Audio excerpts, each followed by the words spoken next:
Meus queridos, a paz do Senhor a todos. Amém.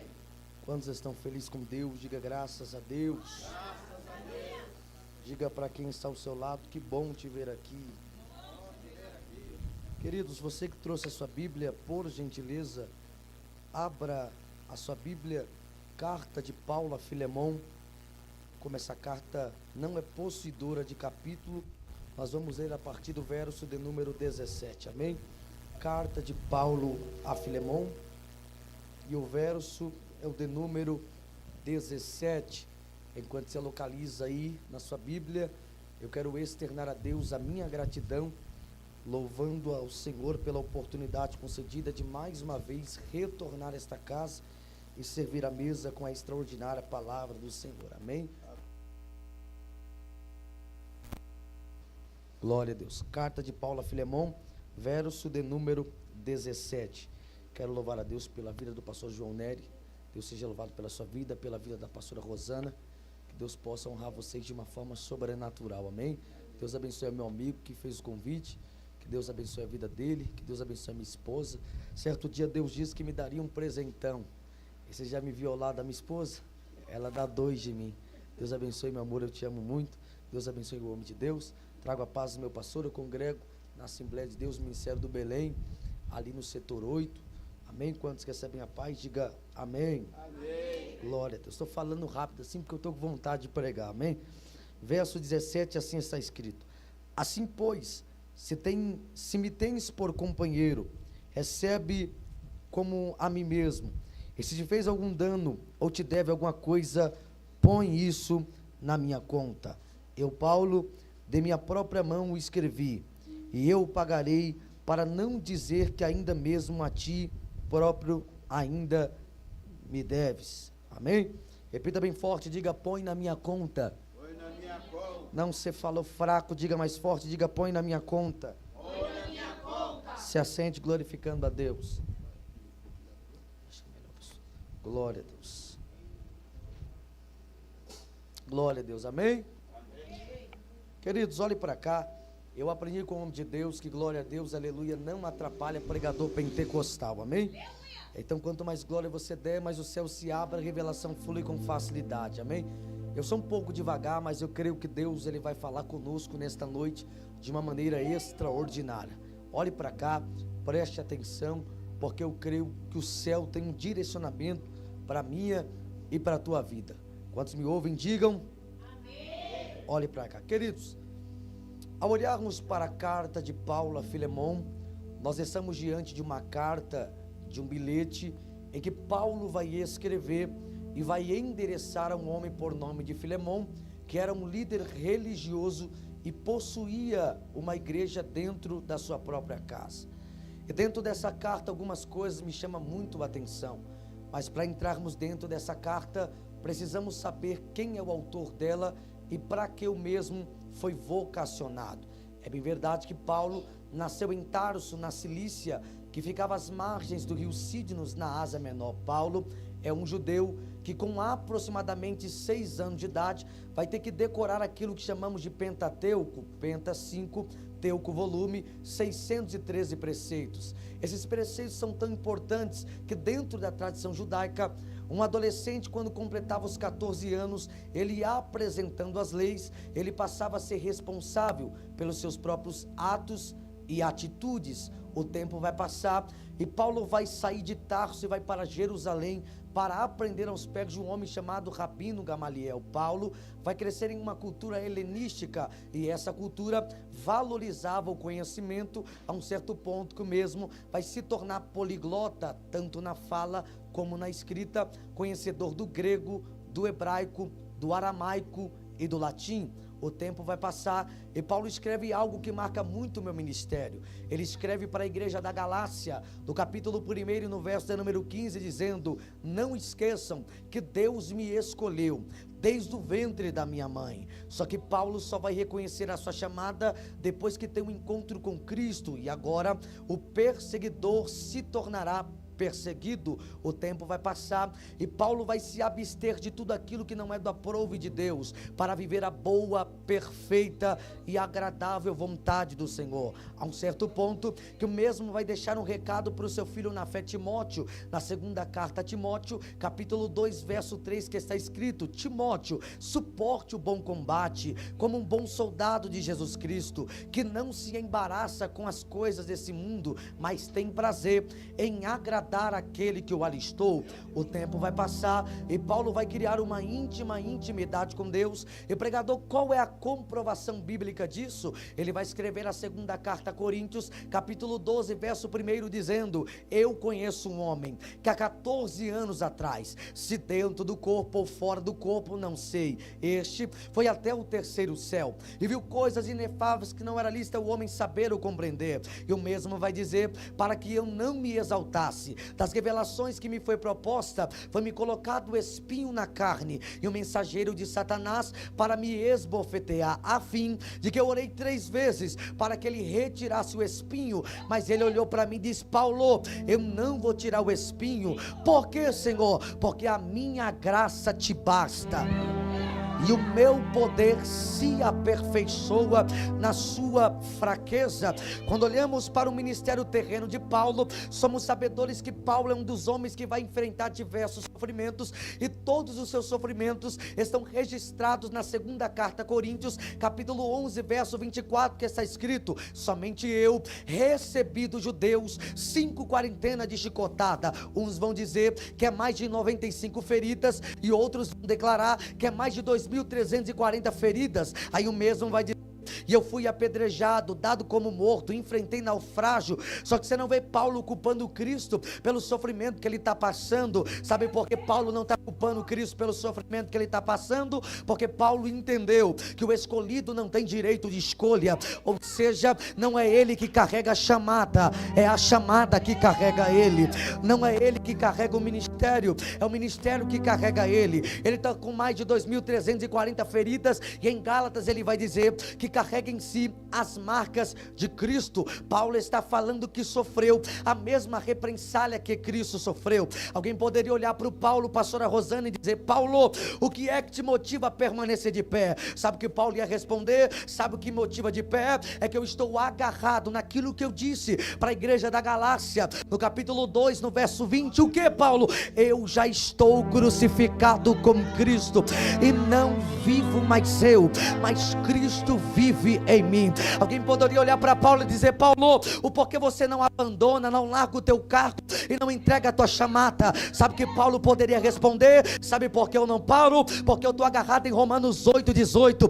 Tenho por certo que as aflições desse tempo presente não são para comparar com a glória que nos há de ser revelada. Irmão, isso aqui é para você dar glória. Alguém poderia olhar para Paulo e dizer: Paulo, é mais de 2.340 feridas, você foi abandonado pelos próprios irmãos da igreja, o que é que te motiva a permanecer de pé? Paulo ia responder: sabe o que me motiva de pé? É que eu estou agarrado naquilo que eu mesmo disse para a igreja de Coríntios. O que, Paulo? Olho nenhum viu, ouvido nenhum ouviu, e nem subiu ao coração do homem, é aquilo que Deus preparou para aqueles que o amam. Então o sofrimento de Paulo é grande, mas a sua chamada é maior. O sofrimento de Paulo é doloroso, mas a sua chamada é maior. Eu estou pregando para alguém que carrega chamada, estou pregando para alguém que em cima da sua cabeça tem uma vocação, e o céu me trouxe para dizer: o teu sofrimento pode ser grande,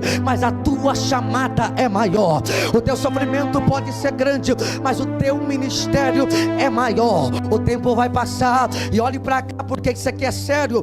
Isso daqui que Paulo enfrenta, as 2.340 feridas, não é o maior sofrimento que Paulo enfrenta. Pregador, e qual é o maior sofrimento que Paulo enfrenta? Segundo um homem chamado N.T. White, que escreve Paulo para Todos, ele vai dizer que Paulo é preso na pior penitenciária, a prisão de Éfeso, que a noite batia 8 graus abaixo de zero. Os carcereiros olhavam para Paulo e diziam: já que esse é um preso legalizado por lei, já que a gente não pode matar ele, faz o seguinte: quando bater 8 graus, joga água gelada para que ele sofra de hipotermia e acorde morto de tuberculose. A um certo ponto que Paulo vai escrever a segunda carta a Coríntios, capítulo 1, verso 8, dizendo: senhores, não esqueçam meu sofrimento na Ásia, eu sofri tanto que pedi para morrer. Paulo está pedindo para Deus o levar, só que Deus não quer levar Paulo. Era Deus dizendo para Paulo: ô Paulo, eu não vou te levar ainda. Por quê, Senhor? É enquanto eu não cumprir cada vírgula que eu disse a respeito da tua história.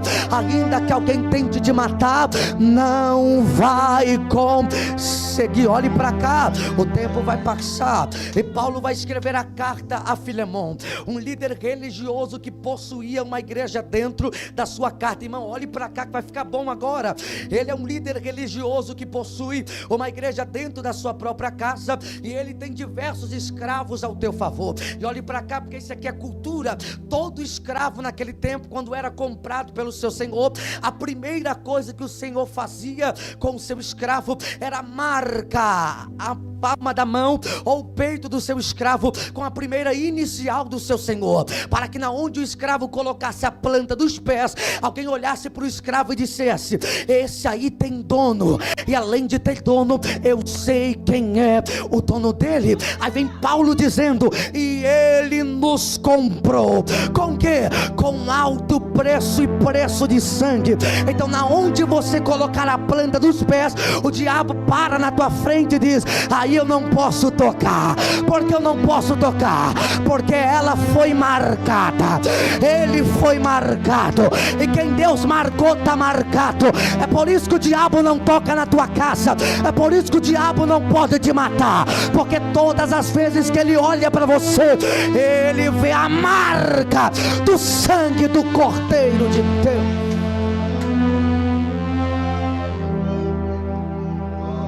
Tem diversos escravos ao seu favor, e um dos seus escravos é Onésimo. Diga bem forte, diga Onésimo.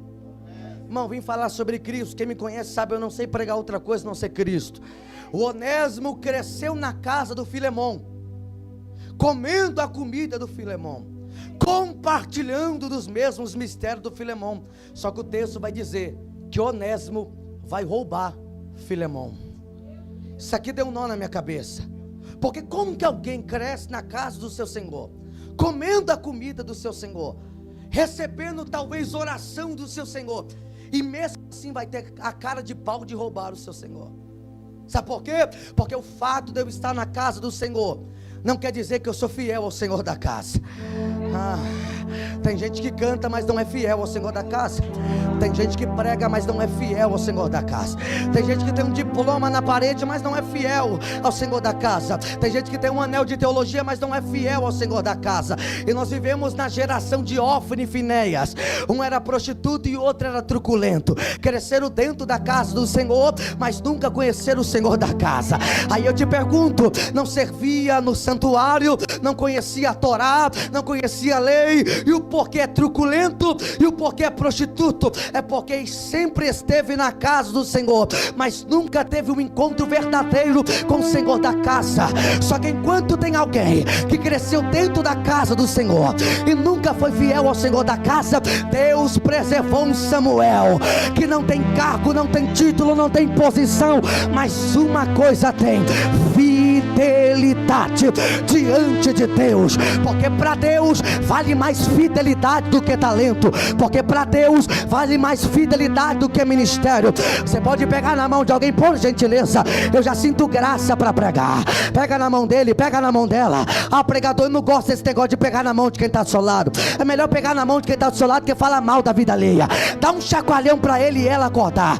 Diga para ele, diga para ela: até quando? Diga: até quando você vai valorizar mais o talento do que a fidelidade.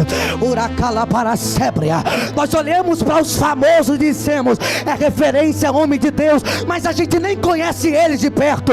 A nossa maior referência é Jesus de Nazaré. E segundo, é a nossa liderança. Porque você olha para o trovão e diz: é referência. Mas eu te pergunto, você conhece de perto? Você olha para Camila Barros e diz: é referência. Mas você conhece de perto? De longe é referência. Mas quando você traz para a mesa, o caráter não é o mesmo que está em cima do altar. Só que Deus me trouxe aqui para dizer: está na hora de valorizar quem é fiel do que quem tem talento. O talento vai cair por terra, mas é a fidelidade que te levará ao céu da glória. Cresceu na casa do seu Senhor, mas nunca foi fiel ao Senhor da casa. Vai fugir, e olhe para cá. Ele foge contra Paulo em uma prisão domiciliar em Roma. Quando ele encontra o Paulo, o Onésimo encontra o Paulo, a graça encontra o Onésimo. E aí Paulo vai escrever para Filemão dizendo: antes ele era inútil, mas agora que a graça encontrou ele se tornou útil tanto a ti quanto a mim. E me desculpe a minha sinceridade, todo mundo aqui era inútil, todo mundo aqui não servia para nada, mas aí a graça te alcançou, e Deus transformou a inutilidade em utilidade. Nós temos 3 personagens dentro desse texto. Quantos? Olhe para cá, eu quero que você pense comigo. Pregação é pensamento, não vim fazer ninguém rodar. Olhe para cá. 3 pessoas, quantas? Repita comigo, diga Paulo, diga Filemão e diga Onésimo. 3 pessoas, sim ou não? Vamos fazer uma exegese do texto? Você é mais inteligente do que eu. O Filemão é a figura de Deus. É a figura de quem? Que tem poder para castigar. Porque segundo a tradição daquele tempo, todo escravo que roubava o seu senhor, algumas coisas deveriam acontecer com ele. A primeira, morrer. Segunda, ser crucificado. E terceiro, ser ferido. Então Deus é a figura de Filemão, que pode matar, crucificar e ferir. E o Onésimo? O Onésimo é a figura da humanidade, que merece morrer, merece ser crucificado e merece ser ferido. E Paulo?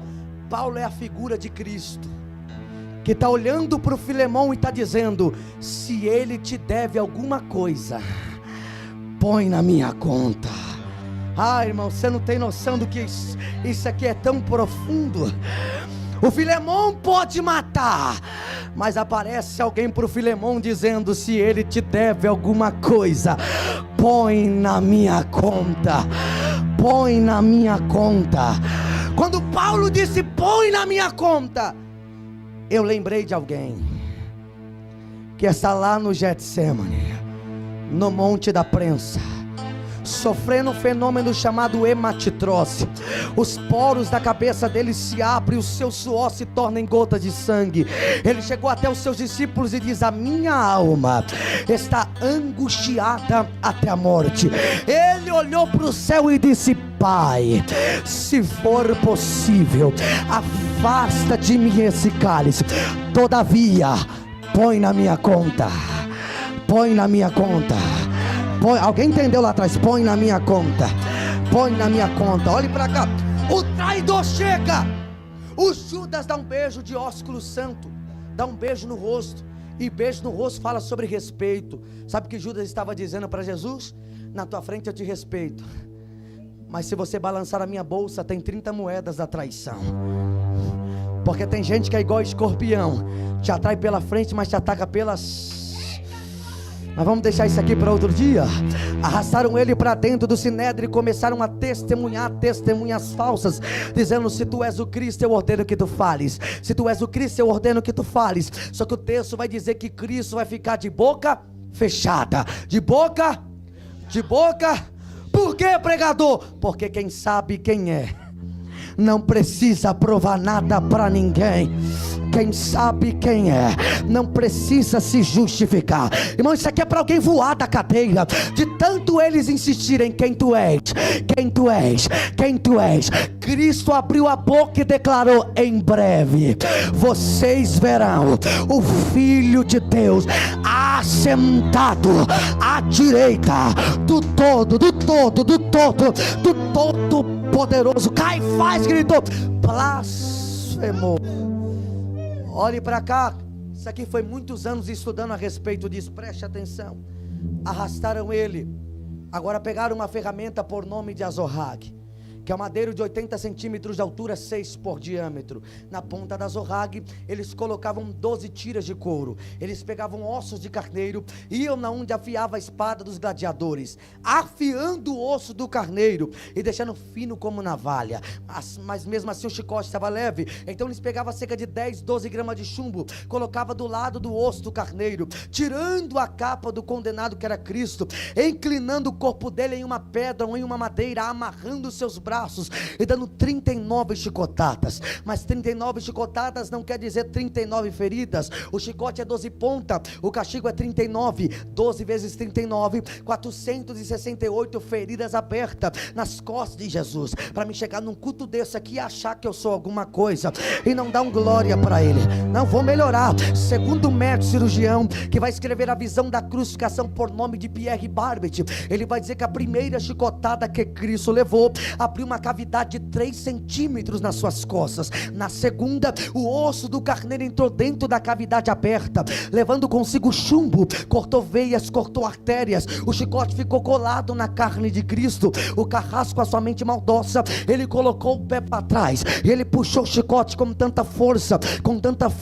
que veio pedaço de carne no chicote. Para me chegar num culto desse e não dar um glória para ele, deixa eu melhorar. Cada chicotada que o carrasco dava, Cristo dava um sobressalto de dor, o sangue espirrava e ao seu redor formava uma poça de sangue. Ele sofreu tanto que em 2 quilômetros da via dolorosa ele sofreu de hemorragia e ele caiu ao chão. Pregador, por que Cristo sofreu de hemorragia? A minha esposa é técnica de enfermagem, ela sabe melhor do que eu. Quem estuda sobre enfermagem sabe que o sangue tem que ser refrigerado em bolsa, ele não pode ficar exposto ao tempo. Se ele ficar exposto ao tempo, ele coagula. Então, lacunas abertas nas costas de Cristo. Cristo exposto ao tempo, o sangue não tendo circulação, o sangue não tendo passagem, deu pressão na cabeça, no peito, nas costas e na barriga. Ele, com um patíbulo de 50 quilos, ele caiu ao chão. E quando ele caiu ao chão, a trave do patíbulo vai cair nas suas costas, esfolando mais e mais as feridas das suas costas.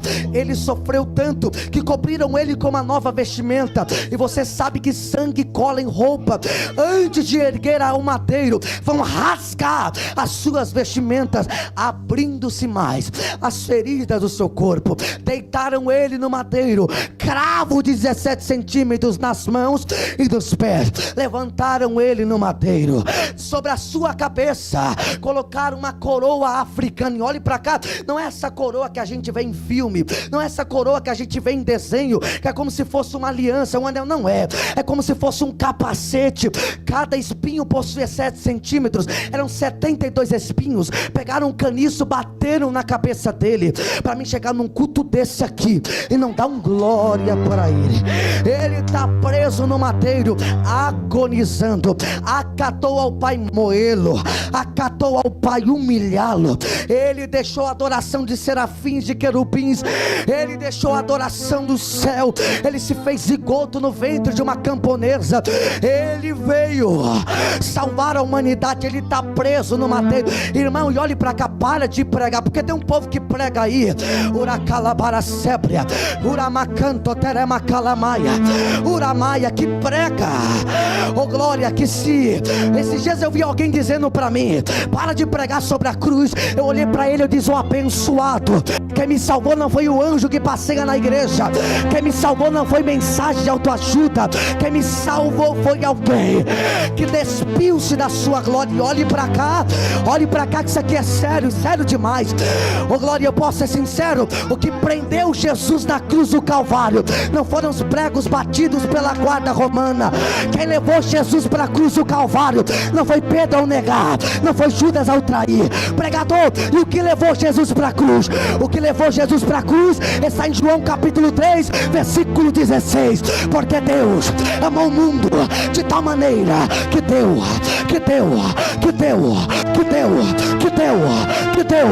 Deixa eu ver quem acredita, deixa eu ver quem valoriza o sacrifício do Calvário.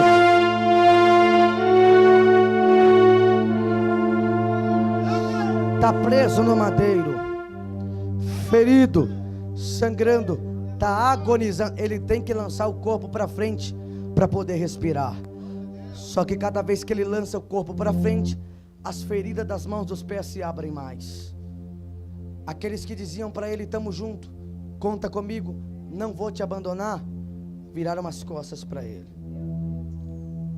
Ele foi tão abandonado que ele fez a sua pior oração: Eli, Eli, lama sabachthani. Deus meu, por que me abandonaste?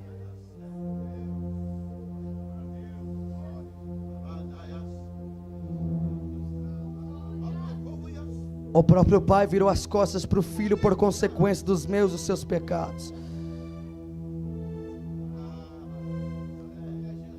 Agora eu te faço uma pergunta: porque a ira de Deus foi derramada em Cristo na cruz do Calvário por consequência dos nossos pecados. Faz uma retrospectiva.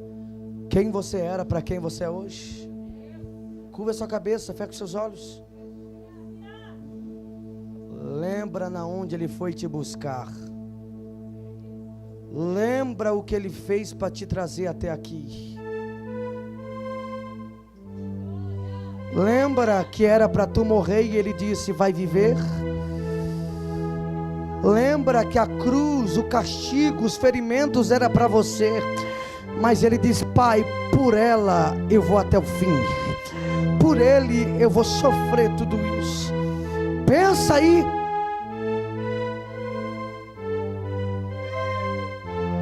Pensa aí. Pensa.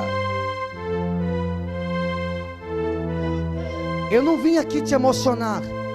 Eu vim só fazer você lembrar o que muitos pregadores já não pregam hoje em dia.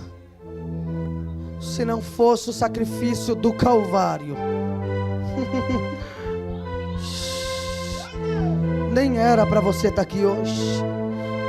Todos os seus pecados foram derramados em um homem inocente. Olhe para cá. Eu tenho apenas 24 anos de idade, mas eu cresci dentro de um lar totalmente complicado.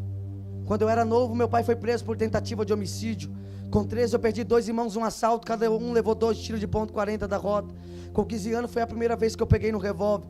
O irmão andando com o crime organizado, as irmãs loucas de lança, o pai cheio de arma e cachaça dentro de casa. Mas chama a mãe, aquela do coque, que tem 40 anos de Deus e amor,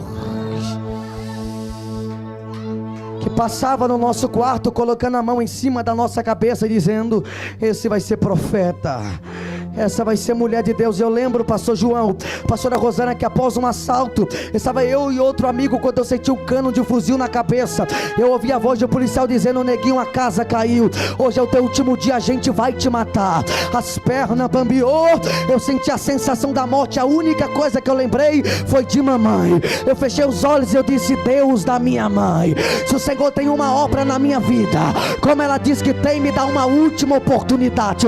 O policial olhou para mim depois da oração e disse: neguinho, eu não sei o que eu estou sentindo, mas eu estou sentindo de te liberar. Vai embora, vai embora. vai embora. Sabe o que era? Enquanto a minha mãe estava lá no culto dando glória, a morte estava caindo por terra. E enquanto você está levantando a mão aqui para dar glória, a morte está soltando alguém da tua casa. Não vai ter morte, não vai ter luto. Deus vai salvar alguém da tua casa, vai trazer para o altar, vai fazer ele pregador da palavra. Será que tem alguém que acredita?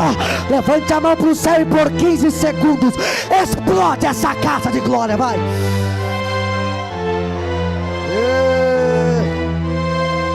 Teremacanto, terebarachúria, terebacalabachore, bacalabaras. Tarabacanto, probaracalabachúria. Teremacal, tô sentindo algo aqui. O céu vai salvar alguém da tua casa. O céu vai salvar alguém da tua casa. Quem era para morrer não vai morrer. Quem era para parar não vai parar. Quem era para desistir não vai desistir. O laço acabou de ser quebrado. Vai ter vida, vai ter salvação, vai ter renovo. Abre a boca e explode essa casa. Olha aí. Teremaia. Abre a boca. Abre a boca. Abre a boca para adorar a Ele.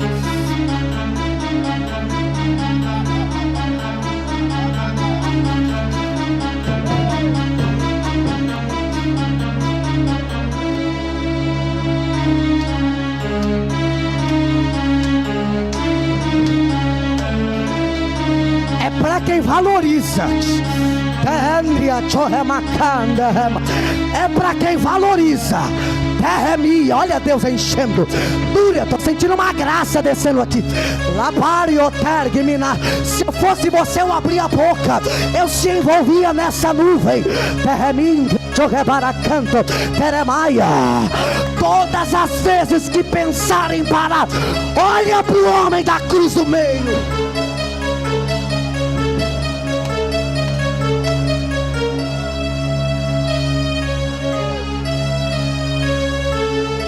Olhe para cá. Então ninguém que está aqui hoje era merecedor de estar aqui.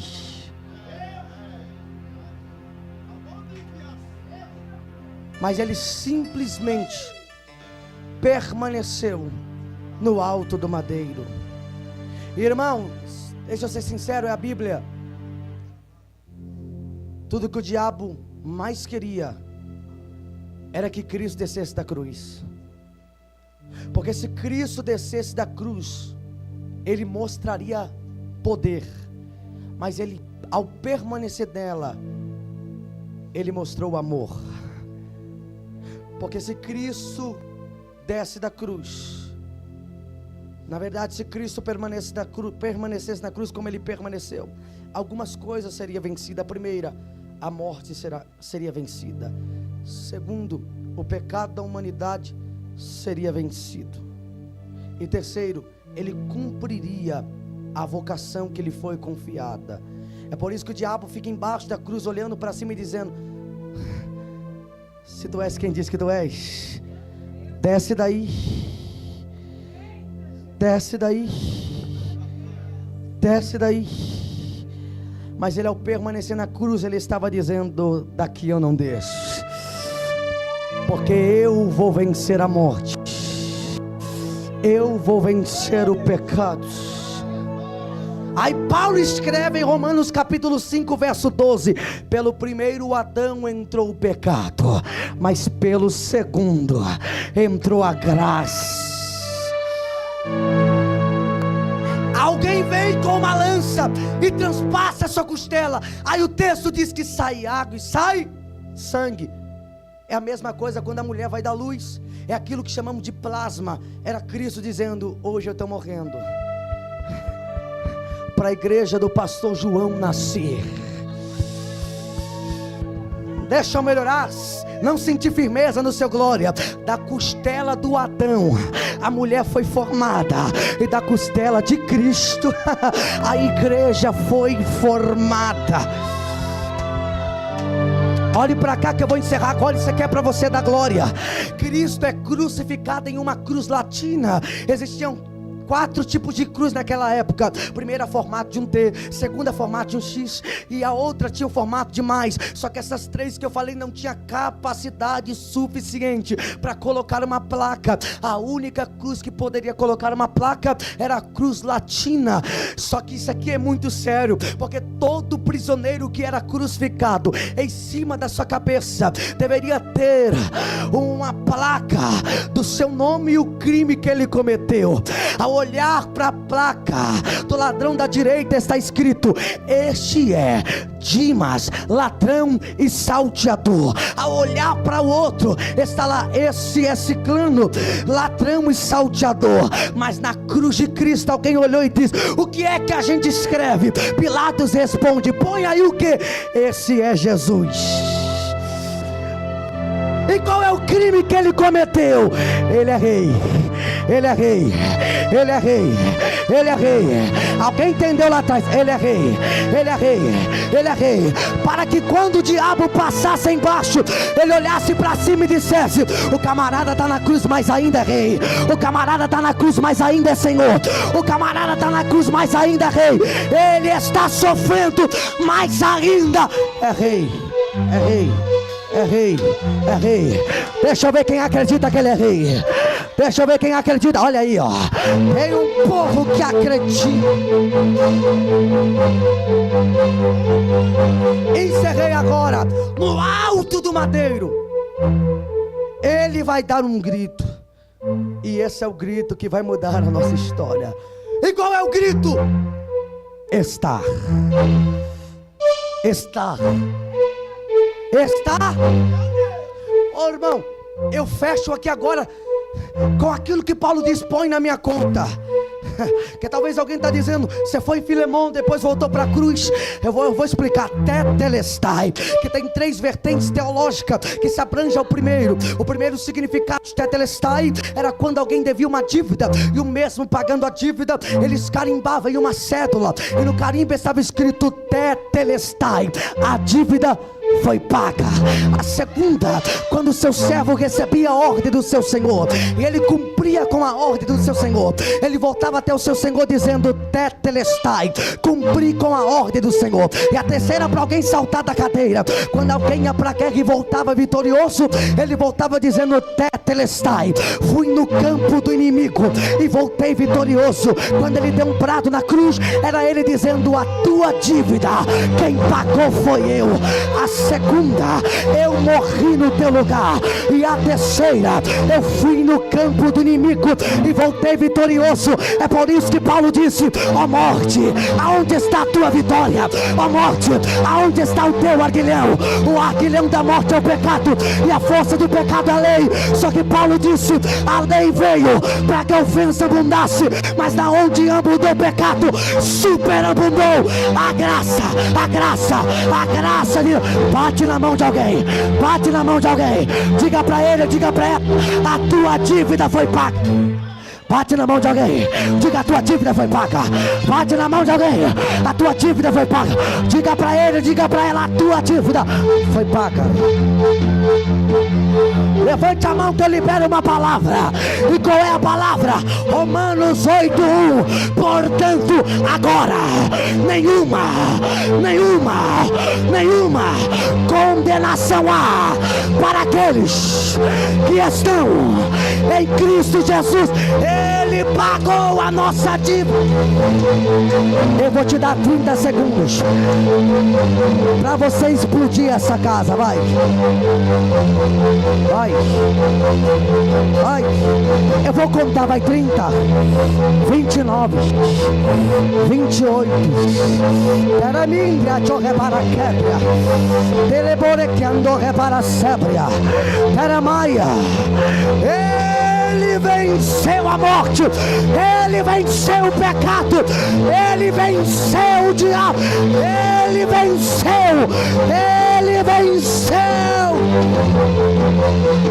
Olha a glória aí. Abre a boca e pelo poder da palavra seja cheia, seja cheio, seja renovado. Receba a graça, receba poder, seja cheio do poder de Deus.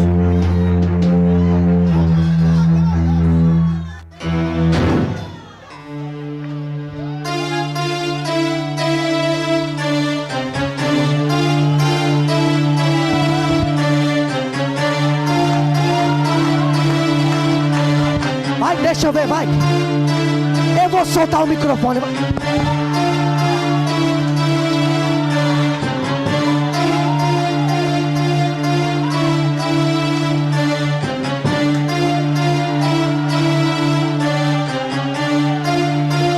Isso aqui é só para quem é grato.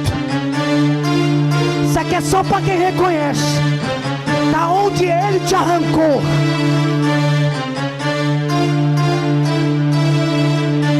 Encerro aqui dizendo: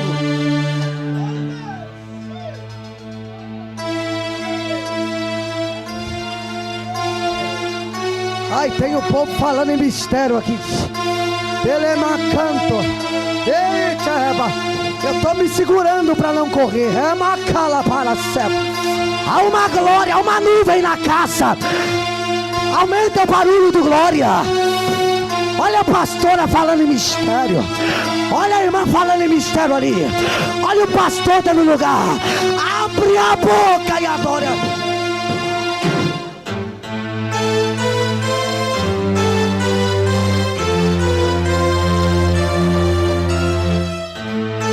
Olhe para cá.